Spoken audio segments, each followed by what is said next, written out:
Arriving at court in Seoul to hear his fate, this was a decision of life or death for South Korea's former president. In the hours that followed, Yoon Suk Yeol was found guilty of leading an insurrection, but not put to death as the maximum penalty, rather a life sentence behind bars.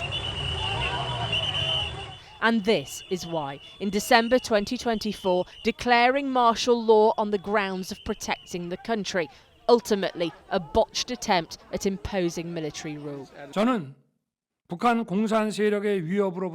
I declare martial law to protect the Free Republic of Korea from the threat of North Korean communist forces, to eradicate the despicable pro-North Korean anti-state forces that are plundering the freedom and happiness of our people, and to protect the free constitutional order. The destabilising impact was instant, the army vowing allegiance to the leader, but people blocking the attempt. And within only a couple of hours, Parliament voting to lift the declaration. The whole saga lasted less than 6 hours, but deeply polarised South Korea, bringing chaos to a country that's been a beacon of democracy across Asia. It took 2 attempts and thousands of police officers to take the president into custody and ultimately cost Yoon's party the next election. 선거의 결과는 Given how much the rule of law has eroded in the Republic of Korea, we had hoped for an acquittal, but we see today's result as a challenge our country now has to work through.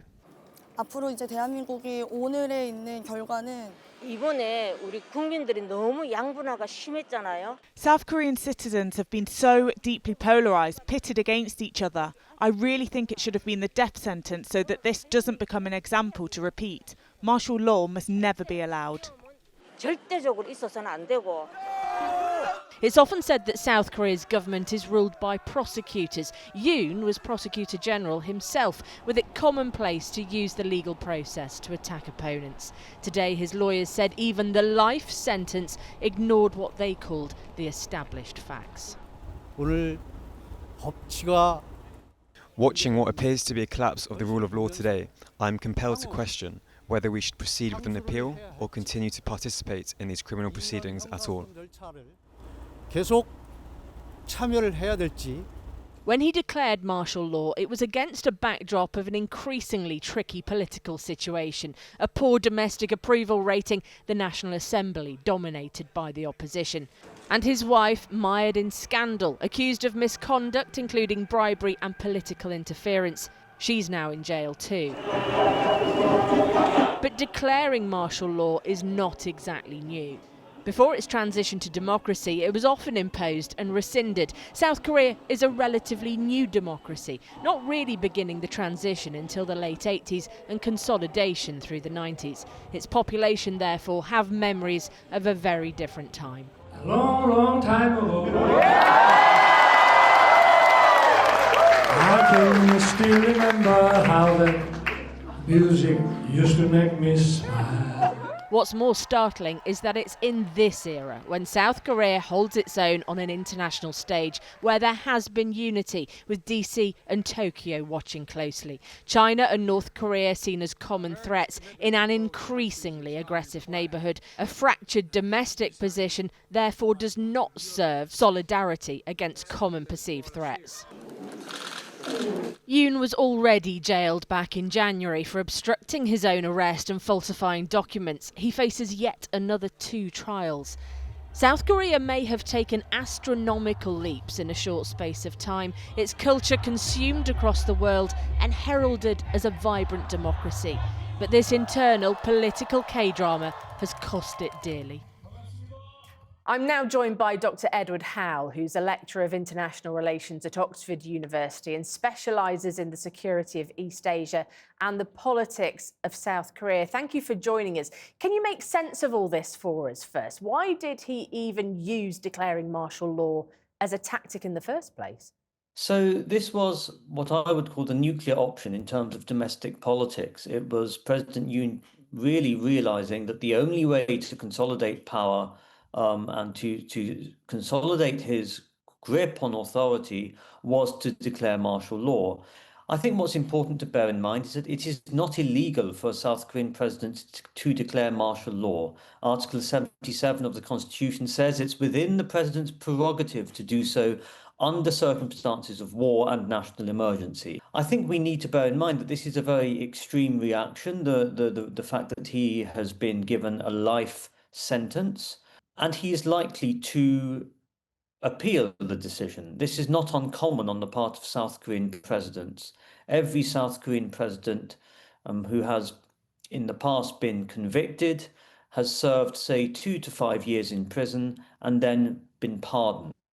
The declaration of martial law has been used on repeat in South Korea in history. So why is it so surprising? Why is the timing so surprising? Because it was the first time in democratic South Korea, since South Korea transitioned to a democracy in 1987, that martial law had been declared. It was also surprising because very few people knew about it.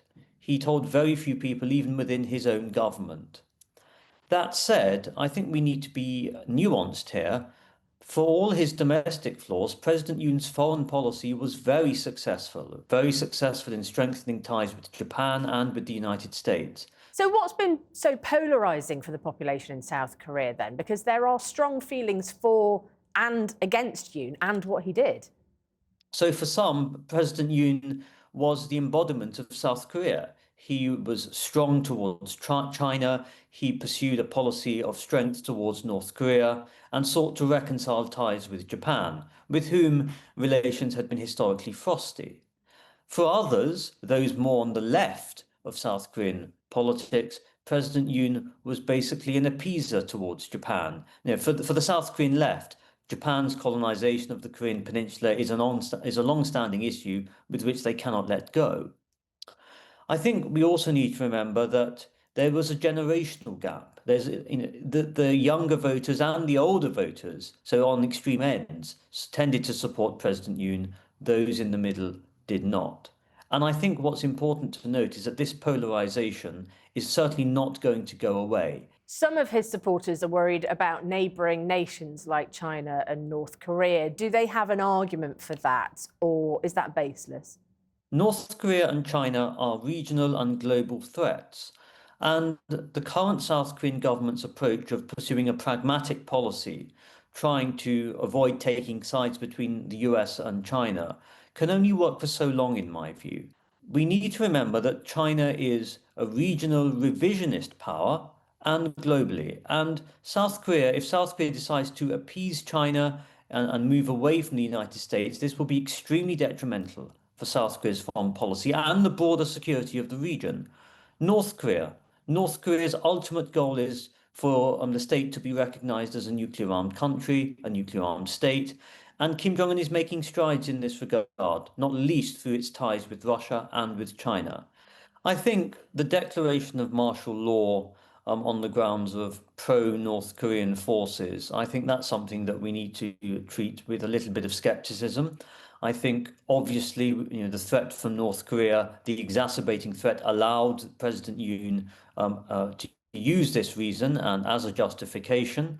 I think we need to be cautious in analysing these claims, particularly given the fact that South Korea has been, it's a young democracy, but it's been a vibrant democracy since 1987 and a resilient one at that. And that is a key lesson that we should take from this. How is this all impacting the current government? Within the Lee Jae-myung government, there are more centrist voices, more left-leaning voices.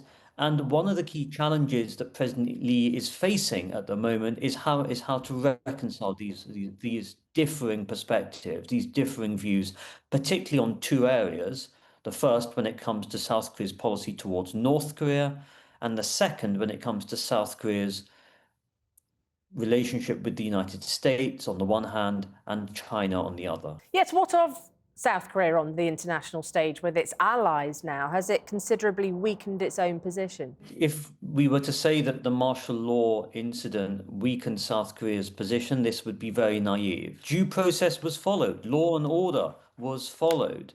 And I think this is very important because South Korea is a global state. It needs to step up and continue to behave akin to a global state in a world where the threats emanating from North Korea, China, Russia are only going to worsen. And to a certain extent, I suppose actual foes like North Korea and China can just sit back and watch the chaos. North Korea and China will take every opportunity to exploit any perceived or actual vulnerabilities in South Korea. And if South Korea is seen not to be robust, this is an opportunity for Pyongyang and Beijing to leap and take the occasion to leverage and exploit this division. Dr. Howell, thank you very much. Thank you.